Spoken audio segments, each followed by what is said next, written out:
Hello everyone, welcome back to the channel. और इस session के अंदर हम पढ़ने वाले हैं लॉ ऑफ केमिकल कॉम्बिनेशंस। ठीक है, अब है ना, पिछले वीडियो में अपने इंट्रोडक्शन लिया था एटम्स एंड मॉलिक्यूल्स का। इस वीडियो में हम लॉ ऑफ केमिकल कॉम्बिनेशन पढ़ने वाले हैं। बनने कहाँ से, कैसे बनेंगे। हाँ, तो अब क्या होता है ना, एंटोनी एल लेवोसियर, अच्छे से याद रखना ये नाम।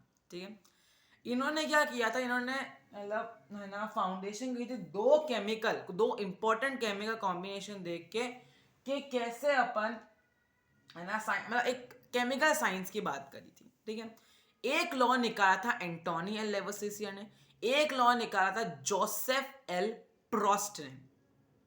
ठीक है, इन ये लॉ क्या थे, दो लॉ जो आपके हैं, देखते हैं वो क्या होते हैं। पहला लॉ बोलता है law of conservation of mass. ठीक है, law of conservation of mass है आपका पहला लॉ। ये क्या बोलता है, ये बोलता है कि mass can't be created nor be destroyed in a chemical reaction. मतलब अगर इसका अपने एग्जांपल है, ठीक है, आपने एक बीकर लिया, उसके अंदर आपने डाल दिया कोई भी y सॉल्यूशन x।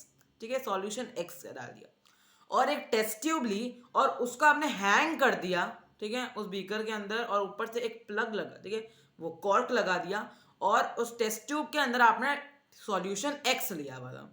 अगर आप उसे वे करोगे, उससे अगर आप वेट करोगे, उसका वे लोगे, तो आपका जो है ना मास आएगा। ठीक है, अब वो वाला मास नोट डाउन कर लिया आपने।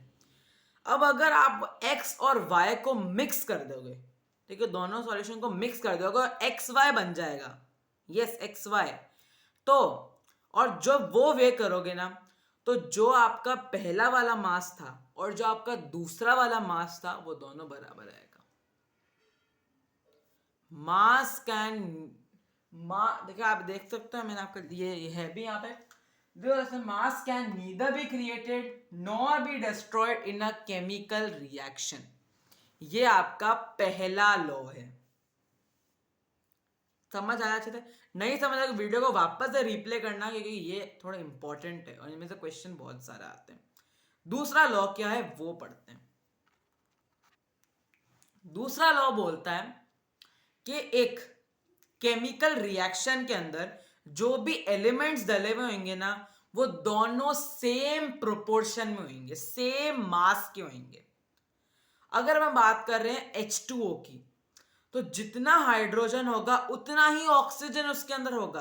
कहीं से ही पानी लिया हुआ, चाहे आप यूरोप का लिया हो, आप रशिया का लिया हो, कहीं का भी लिया हो, जो पानी होगा H2O उसका फॉर्मूला है, उसके अंदर हाइड्रोजन और ऑक्सीजन दोनों का अमाउंट सेम होगा।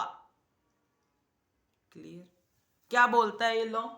This law is also known as law of definite proportion. This law stated by Proust.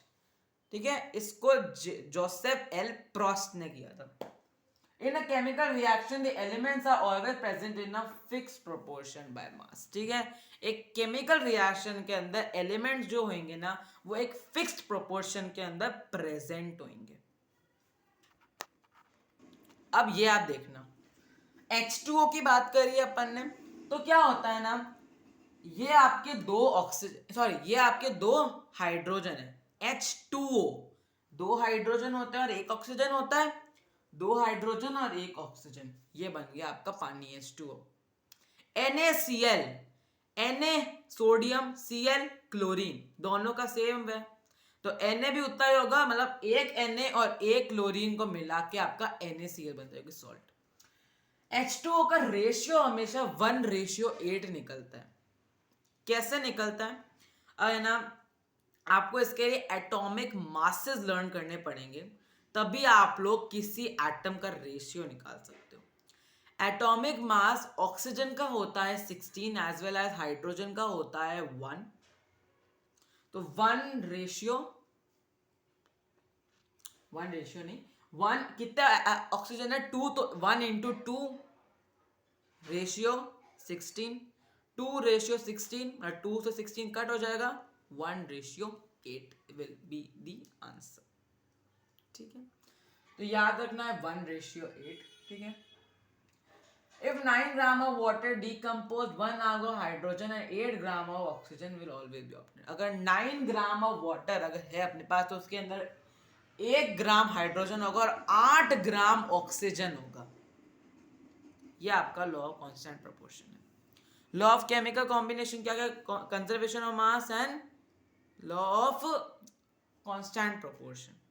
ठीक है, दोनों डिस्कस हो गए हैं. नेक्स्ट वीडियो में हम बात करेंगे डाल्टन की एटॉमिक थ्योरी. डाल्टन कौन है? अब डाल्टन की बात आती है, ये डाल्टन कौन है? बहुत इंटरेस्टिंग है. चलिए नेक्स्ट सेशन में हम पढ़ेंगे.